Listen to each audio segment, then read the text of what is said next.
Welcome back to Faisal sir's academy. Dear students, जैसे कि आप सब जानते हैं कि 17 तारीख को आपका एग्ज़ाम होने वाला है आर्कियोलॉजी एंड इंट्रोडक्शन का। तो आज हम एक मैराथन सेशन आपके लिए लाए हैं यहाँ पर, जो फर्स्ट सेशन होगा ये। उसके बाद हम एक और सेशन लाएंगे आपके लिए।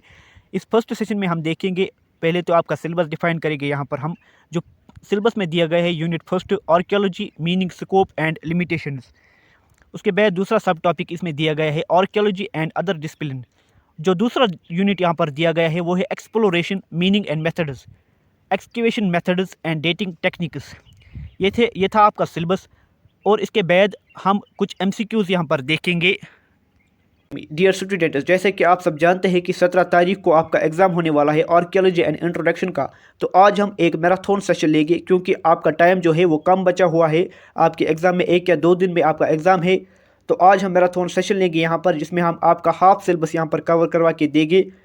तो बिना टाइम को ज़ाया किए हुए हम यहाँ पर स्टार्ट करते हैं। जो क्वेश्चन नंबर 1 है, archaeology is derived from Greek dash. जो आर्कियोलॉजी है वो डिराइव हुई है फ्रॉम ग्रीक, किस वर्ड से? वो हुई है आर्कियास, यानी आर्कियास एंटिक्विटी। आर्कियास क्या मानी, क्या होता है? एंटिक्विटी। आर्कियोलॉजी जो डिराइव हुई है from Greek archaeos. Archaeos is the right answer. Question number 2, the study of humans through material remains. This definition was given by the study of humans through their material remains. This definition was given by Robert Muckle. Robert Muckle given this definition, the study of humans through their material remains. ये यहाँ पर material है।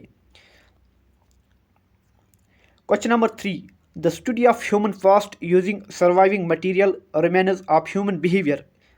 Similar definition यहाँ पर दी गई है brain फेगॉन के द्वारा 2004 में। The study of human past using surviving material remains of human behaviour किसने दी है? ब्रेन फेगॉन। 2004 में इसने ये डेफिनेशन दी थी। Question number 4, during which century archaeology originate. किस सेंचुरी में आर्कियोलॉजी का आगाज़ हुआ? And the right answer of this question is second half of 19th century. Second half of 19th century में आर्कियोलॉजी का आगाज़ हुआ। क्वेश्चन नंबर 5 दिया गया है यहाँ पर, mention 3 fields of archaeology. Mention 3 fields of archaeology. एक होता है म्यूजियोलॉजी, दूसरा होता है न्यूमिस्टिमेटिक्स एंड तीसरा होता है archives. 3 fields of archaeology: museology, numismatics, archaeology. Archaeos. Archaeos क्या होता है? वो ये होता है ऑनलाइन पोर्टल्स, जिससे हम एक्सेस ले सकते हैं। जो भी कुछ आर्टिफैक्ट्स हमारे पास होंगे वहाँ से हम उनको ले सकते हैं। ऑनलाइन सोर्सेज जो हमारे पास, आर्कीव्स। जो थ्री फील्ड्स है आर्कियोलॉजी के, वो है museology, numismatics and archives. Question number 6, the Chinese pilgrim who visited India during 7th century was. एक चाइनीज पिलग्रम जो विजिट किए थे इंडिया 7th सेंचुरी वाज, वो थे Yuan Chwang. It is a Chinese name. Yuan Chwang is the right answer. Question number 8 है यहाँ पर, which dynasty issued most of gold coins. वो कौन सी डायनास्टी थी जिसने most of the golden coins issue की थी? And the right answer of this question is Kushan dynasty. Kushan dynasty is the right answer. Kushan dynasty में एक मशहूर जो रूलर थे वो थे कनिष्का। कनिष्का ने 4th बुद्धिस्ट काउंसिल कश्मीर में हेल्ड की थी, और उस बुद्धिस्ट काउंसिल में 2 सेक्टर्स हुए थे। किसके? बुद्धिज़्म के, हिनायाना एंड महायाना।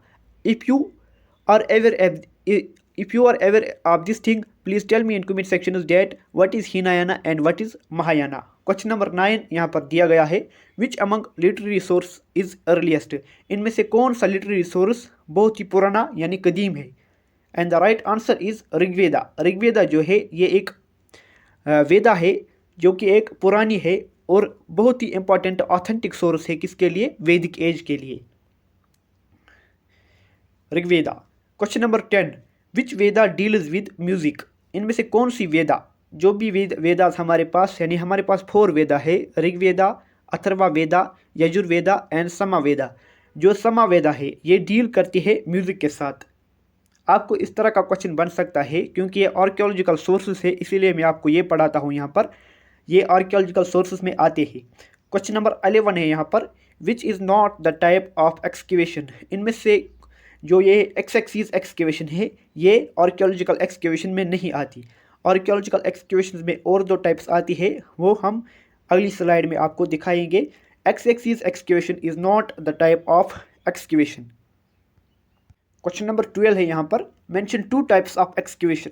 दो टाइप जो है एक्सकेवेशन के आपको सिलेबस में डायरेक्ट दिया गया है, एक्सकेवेशन एंड एक्सप्लोरेशन। जो एक्सकेवेशन है वो हमारे पास दो किस्म के होते हैं, एक होता है हॉरिजॉन्टल एक्सकेवेशन, दूसरा होता है वर्टिकल एक्सकेवेशन। इनका भी मैंने एमसीक्यूज के थ्रू आपको कवर कराया है, हॉरिजॉन्टल एक्सकेवेशन क्या होती है और वर्टिकल एक्सकेवेशन क्या होती है। Mention two types of excavation, that is horizontal excavation और दूसरा क्या है वर्टिकल एक्सकेवेशन। ये दो तरह के एक्सकेवेशन टूल्स है हमारे पास, यानी जो टेक्निक्स है, एक करते हैं हम हॉरिजॉन्टल एक्सकेवेशन, दूसरे करता है vertical excavations. Question number 13, who wrote myth and reality. Myth and reality एक बुक है, उसका ऑथर कौन है? जो उसका ऑथर है वो है Romila Thapar, she is a women. इसने एक बुक ऑथर की है जिसका इसने और भी बुक्स ऑथर की है, लेकिन स्पेशल बुक जो है वो है मिथ एंड रियलिटी। ये एक आर्कियोलॉजी बेस्ड बुक है, मिथ एंड रियलिटी, और Romila Thapar has written it. Question number 40 है यहाँ पर, trial trenching. Trial trenching is also called, जो ट्रायल ट्रेंचिंग इज उसको दूसरे नाम से क्या कहा जाता है? Right answer of this question is pits, उसको कहा जाता है पिट्स। ट्रायल ट्रेंचिंग को किस नाम से दूसरे नाम से जाना जाता है? उसको दूसरे नाम से जाना जाता है पिट्स।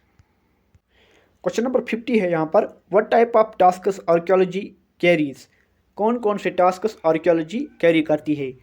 जो फर्स्ट टास्क है इनिशियल फील्ड वर्क, उसके बाद होता है एक्सकेवेशन, उसके बाद होता है कैटेगोराइजेशन।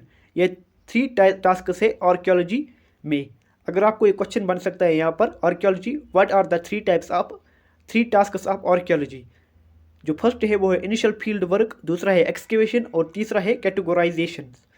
यहाँ पर एक एक्स्ट्रा पॉइंट यहाँ पर दिया गया है, हॉरिजॉन्टल एक्सकेवेशन। हॉरिजॉन्टल एक्सकेवेशन क्या होता है? It shows and reveals the site at fixed point of time. एक फिक्स्ड पॉइंट ऑफ टाइम पे हमें ये साइट को दिखाती है। On a particular time it shows us the site. जो एक साइट होती है जहाँ पर हम एक्सप्लोरेशन करते हैं, एक्सकेवेशन करते हैं, एक पर्टिकुलर टाइम पर हमें ये साइट दिखाती है, यानी किसी क्रोनोलॉजिकल पीरियड में, यानी जो भी कुछ क्रोनोलॉजिकल डेट्स है हमारे पास, एक क्रोनोलॉजिकल डेट हमारे पास ही देती है हॉरिजॉन्टल एक्सकेवेशन। क्वेश्चन नंबर 16 यहाँ पर है, what do you understand by the term exploration. आपके सिलेबस में जो टर्म्स दिए गए हैं एक्सकेवेशन एंड एक्सप्लोरेशन, आप क्या समझते हैं एक्सप्लोरेशन टर्म के साथ? What is exploration? Exploration is a method where archaeologist attempt to detect unknown site. ये एक मेथड है जिसके तरीके से आर्कियोलॉजिस्ट जो होते हैं वो एक अननोन साइट को डिटेक्ट करते हैं, आर्कियोलॉजिकल एक्सप्लोरेशन क्या है? ये एक मेथड है where archaeologist attempt to detect unknown site. Question number 70 यहाँ पर है, इनिशियल स्टेप ऑफ एक्सप्लोरेशन। जो इनिशियल स्टेप होता है एक्सप्लोरेशन का वो क्या होता है? That is identification of site. Identification of site is the initial step of exploration. Question number 80 है हमारे पास, स्टेप्स इन आर्कियोलॉजिकल सर्वे। कौन कौन से स्टेप्स होते हैं हमारे पास आर्कियोलॉजिकल सर्वे में? एक होता है आइडेंटिफिकेशन ऑफ साइट, दूसरा होता है एक्सप्लोरेशन, उसके बाद हम करते हैं एक्सकेवेशन, और चौथा हमारे पास होता है इवाल्वेशन। फर्स्ट स्टेप जो हम करते हैं आर्कियोलॉजिकल सर्वे, यहाँ पर इस क्वेश्चन में आपको फुल डिटेल दिया गया है। अगर आप ध्यान से इस क्वेश्चन को समझते हैं, पहले हम करते हैं, जब भी हम किसी साइट को पहले देखते हैं हम उसको आइडेंटिफाई करते हैं कि किस लोकेशन पे हमारी साइट है। उसके बाद आर्कियोलॉजिस्ट क्या करते हैं, वो इसको एक्सप्लोर करते हैं, यानी उसकी एक्सप्लोर इन द सेंस वो इसके सोर्सेज देखते हैं, वो देखते हैं कि ये साइट किस लोकेशन पे है, यानी उस साइट की कौन कौन से लेयर हम देख सकते हैं। उसके बाद वो उसका एक्सकेवेशन करते हैं, यानी डिगिंग, यानी खोदना, उस साइट को खोदते हैं, उसमें देखते हैं क्या क्या हमें आर्टिफैक्ट्स मिलेंगे। उसके बाद वो इवाल्वेट करते हैं, यानी उन आर्टिफैक्ट्स जो इस साइट में हमें मिले उनको वो इवाल्वेट करते हैं कि किस ज़माने से ये ताल्लुक़ रखते हैं, किस एज से या किस सिविलाइजेशन से ये बिलोंग करती है। ये 4 स्टेप्स बहुत ही इंपॉर्टेंट क्वेश्चन है यहाँ पर। ये कौन कौन से स्टेप्स है आर्कियोलॉजिकल सर्वे में? क्वेश्चन नंबर 19 है हमारे पास, what is difference between excavation and exploration. Excavation जो होती है और एक्सप्लोरेशन जो होता है, इन दो टर्म्स में क्या डिफरेंस है। देखिए यहाँ पर एक्सकेवेशन जो होती है इसमें हम डिगिंग करते हैं, यानी साइड को खोदते हैं, उसमें से आर्टिफैक्ट्स निकालते हैं, जो भी कुछ वहाँ पर मटेरियल होगा उसको हम निकालते हैं, उसका फिर हम एनालिसिस करते हैं कि किस बादशाह के दौरान दिए गए थे या किस रूलर के टाइम के ये आर्टिफैक्ट्स है। उसके बाद हम करते हैं एक्सप्लोरेशन। एक्सप्लोरेशन में क्या हम करते हैं, एक्सप्लोरेशन में हम डिटेक्ट करते हैं साइट को, यानी डिटेक्शन ऑफ साइट, जैसे कि मैंने आपको दिखाया था पिछली स्लाइड्स में एक्सप्लोरेशन क्या है। क्वेश्चन नंबर 20 है यहाँ पर, question number 20, methods archaeologist use to establish absolute chronology. कौन कौन से मेथड्स आर्कियोलॉजिस्ट यूज़ करते हैं ताकि वो एक क्रोनोलॉजी दे सके, पर्टिकुलर एब्सोल्यूट क्रोनोलॉजी वो निकाल सकते हैं। वो बहुत सारे मेथड्स इस्तेमाल करते हैं, जो बहुत ही फेमस मेथड्स है, that is radio carbon dating. Radio carbon dating के थ्रू आर्कियोलॉजिस्ट पता लगा सकते हैं कि कौन सा मटेरियल किस ज़माने का है, यानी इसका डेट क्या है। दूसरा होता है ऑब्सीडियन। ऑब्सीडियन, ये भी ऑब्सीडियन हाइड्रेशन, यानी पानी के द्वारा, पानी से जो हम पता निकाल सकते हैं कि इसका डेट क्या है। तीसरा है थर्मोल्यूमिनेशन। थर्मोल्यूमिनेशन ये भी एक टेक्निक है, ये भी एक मेथड है जिससे हम डेट का पता निकाल सकते हैं।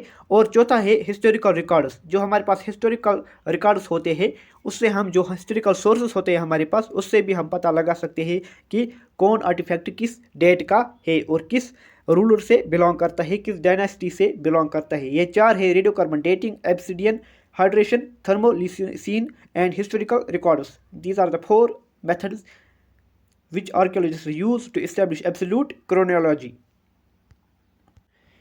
Question number 21, what is vertical excavation? मैंने आपको बताया था हॉरिजॉन्टल एक्सकेवेशन क्या होती है, जो एक फिक्स्ड पीरियड ऑफ टाइम पर होती है। आप ये याद रखिएगा, जहाँ पर भी आपको क्वेश्चन में नजर आएगा फिक्स्ड पीरियड ऑफ टाइम, आप उसको मार्क अपने OMR शीट पर करिएगा। तो यहाँ पर दिया गया है what is vertical excavation. Vertical excavation क्या होता है, using test units to identify remove strata. Strata क्या होता है, स्टार्टा होता है लेयर्स। लेयर जो जब हम ज़मीन को खोदते हैं या किसी भी खंडराट या किसी भी मटेरियल आर्टिफैक्ट को खोदते हैं, देखते हैं उसमें एक लाइन्स होते हैं, लाइन्स यानी स्टार्टा, यानी लेयर हम तह बतह हम उस लेयर को उठाते हैं ताकि हम देख सकें कि उसका क्रोनोलॉजिकल एक्सटेंट कितना है, उसका जो आर्टिफैक्ट्स है वो कितने पुराने हैं। यानी इसमें हम layer by layer test unit इस्तेमाल करते हैं। वो use test units to identify remove strata. ये है वर्टिकल एक्सकेवेशन। हॉरिजॉन्टल एक्सकेवेशन में मैंने आपको बता दिया, यही वर्टिकल एक्सकेवेशन। तो ये थे कुछ क्वेश्चन जो आर्कियोलॉजी बेस्ड थे आपका हाफ सिलेबस में। अगर मुझको टाइम मिला तो मैं आपका जो बाकी बचा हुआ सिलेबस है वो भी आपको कवर करके यहाँ पर दूंगा, एक और मैराथन सेशन में यहाँ पर लाऊंगा। तो अगर आप इस चैनल पे नए हैं तो इस चैनल को सब्सक्राइब करके रखिएगा ताकि आने वाली अपडेट्स आप तक पहुँचती रही। तो रखते हैं यहाँ पर। Thanks, have a nice day, अल्लाह हाफिज़।